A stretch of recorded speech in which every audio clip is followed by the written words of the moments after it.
படைத்தவர் நீ, என்னை வளர்த்தவர் நீ, என்னை படைத்தவர் நீ, என்னை வளர்த்தவர் நீ,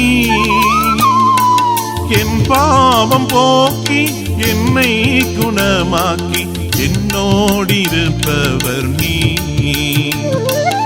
என் பாவம் போக்கி என்னை குணமாக்கி என்னோடிருப்பவர் நீ.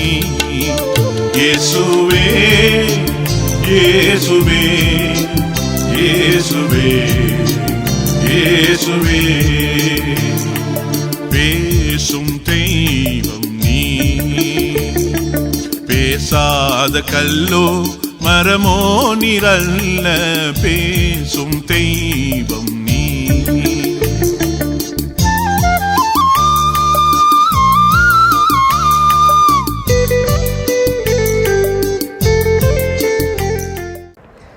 கர்த்தருக்குள் அன்பானவர்களே, அனுதினமும் கிறிஸ்துவுடன் தியான வேலைக்கு உங்களை அன்புடன் அழைக்கிறோம்.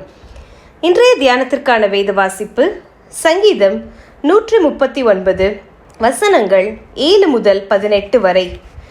தியானத்திற்கான தலைப்பு மறைவானது ஒன்றுமில்லை. நான் ஒளிப்பிடத்திலே உண்டாக்கப்பட்டு பூமியின் தாழ்விடங்களிலே விசித்திர வினோதமாய் உருவாக்கப்பட்ட போது என் எலும்புகள் உமக்கு மறைவாயிருக்கவில்லை. சங்கீதம் 139:15.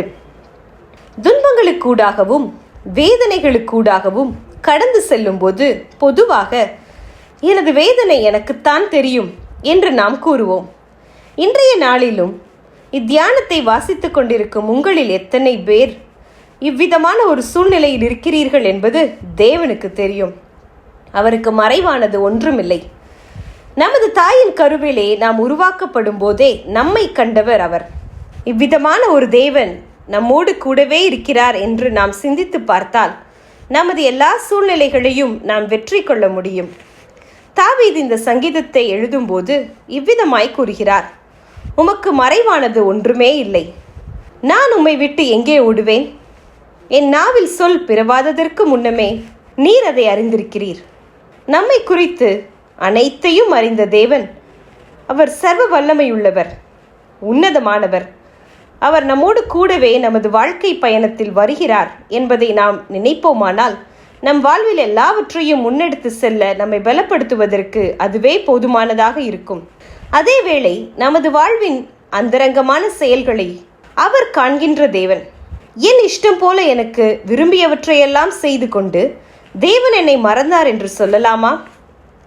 அதே சமயம் தேவனுடைய வார்த்தைக்கு கீழ்ப்படியாத நிலையில் வாழ்ந்து கொண்டு யாரும் என்னை காணவில்லை என்ற எண்ணத்தோடு பரிசுத்தவான் போல பாசாங்கு செய்து மாய்மாலம் பண்ணுவேனாகில் அந்த நிலையிலும் தேவன் நம்மை காண்கிறார் என்பதை மறுத்துவிட முடியாது.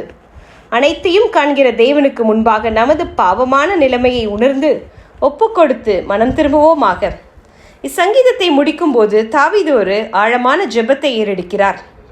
தேவனே, என்னை ஆராய்ந்து என் இருதயத்தை அறிந்து கொள்ளும். வேதனை உண்டாக்கும் வழி என்னிடத்தில் உண்டோ என்று பார்த்து நித்திய வழியிலே என்னை நடத்தும். அருமையானவர்களே, இன்று நமது ஜீவியத்தை தேவன் ஆராய்ந்து பார்ப்பதற்கு நாம் அவருக்கு இடம் கொடுக்க ஆயத்தமா? வேதனை உண்டாக்கும் வழிகளை விட்டு பரிசுத்த வாழ்வு வாழ இன்றே நம்மை அவர் பாதத்தில் ஒப்புக் கொடுப்போம். ஜெபம் செய்வோமா? அன்பின் தந்தையே, தாவீதின் ஜெபத்தையே இன்று என் ஜெபமாக ஏறெடுக்கிறேன். என்னை ஆராய்ந்து பாரும், என்னை பரிசுத்தப்படுத்தும், என்னோடு கூடவே எப்போதும் வாரும். ஆமேன்.